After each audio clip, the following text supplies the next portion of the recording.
পরিশ্রমের অর্থ কেবল কাজের ব্যস্ততা নয়, এটি পরিবারের সাথে সম্পর্ক গড়ে তোলা, একে অপরের প্রতি সমঝোতা এবং ভালোবাসার প্রকাশও। একটি সুস্থ পরিবারে প্রতিটি সদস্যের সুখের জন্য ছোট ছোট ত্যাগ অপরিহার্য।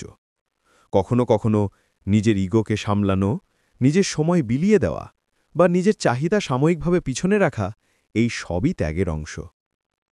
ত্যাগ যখন হৃদয় থেকে আসে তখন তা কোনো বোঝা বা বাধ্যবাধকতার মতো মনে হয় না, বরং তা আত্মার গভীর আনন্দ এবং সম্পর্কের শক্তি হিসেবে প্রতিফলিত হয়।